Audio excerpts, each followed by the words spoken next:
If you served during the Vietnam era, there may be VA benefits available to you that you haven't claimed yet, but that are important for you to know about.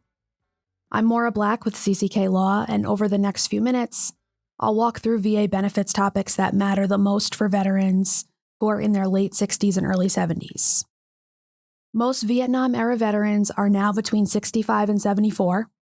Many are retired from the workforce or are close to it, and many are living with medical conditions that have slowly and progressively gotten worse over the years.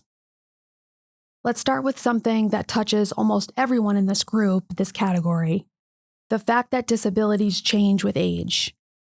Disabilities like hearing loss, joint problems, mental health symptoms, these all tend to get worse over time, and that can often warrant more or increased compensation over time. If a condition VA already rated for you has worsened, you can ask VA to take another look at your rating by filing an increased rating claim. When you do this, you'll want to reference and consider submitting medical records that show this change. Next, hazardous military exposures are highly relevant to Vietnam-era veterans. If you were exposed to herbicides like Agent Orange, a phrase to research is, quote, presumptive condition. For certain illnesses, VA presumes the connection to service, so you don't have to prove how the condition started or why it's related to your military service. The illnesses on the presumptive list include several cancers, ischemic heart disease, type 2 diabetes, and Parkinson's disease, to name a few. And exposure was not limited to veterans who had physical presence in Vietnam.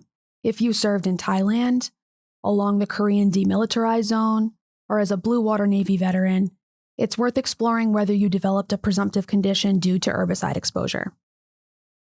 Another key phrase to know about is secondary service connection. One service-connected condition can cause another, and that second condition may become eligible for compensation too. Diabetes, for instance, is linked to nerve damage and eye problems, and medication use over time can cause side effects like GERD or erectile dysfunction. For this, you might want to look up secondary conditions that could come secondary to whatever condition you already have rated by VA. If your conditions start making it difficult for you to keep steady work, maintain a job, you might want to research TDIU, which refers to a total disability rating based on individual unemployability. This can mean payment at the 100% rate even when your combined scheduler rating is lower than that. And here's a point that might surprise some older veterans. Under VA's own rules, specifically 38 CFR 4.19, age cannot be used as the reason for a TDIU decision.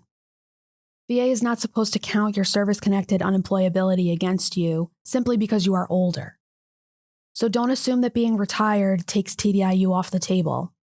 If everyday tasks are getting too hard to do alone, like mobility, bathing, dressing, moving safely around the house, then you might want to research two additional phrases: special monthly compensation, which we refer to as SMC, and or aid in attendance.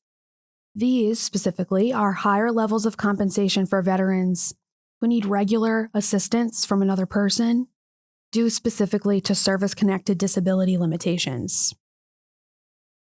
The next one to know about is really for your family. You could consider researching DIC, which stands for Dependency and Indemnity Compensation. This is a benefit for survivors of disabled veterans. If a veteran is recognized by VA and rated as totally disabled, including through a TDIU award, for at least 8 continuous years before passing away, a surviving spouse or dependent child may qualify for an added amount on top of the base rate for DIC.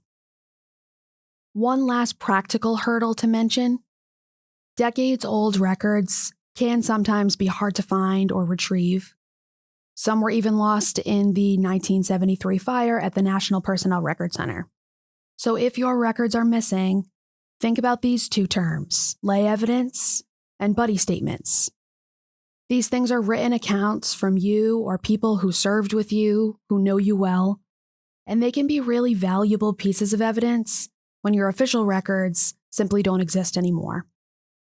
If you're starting your research, keep in mind that CCK Law has thousands of free articles and videos on these exact topics, so our website might be a great place for you to start. And if you need help, call us for a free case evaluation. Benefits issues can be highly complex, but our team at CCK Law has helped thousands and thousands of veterans through the process. Take care.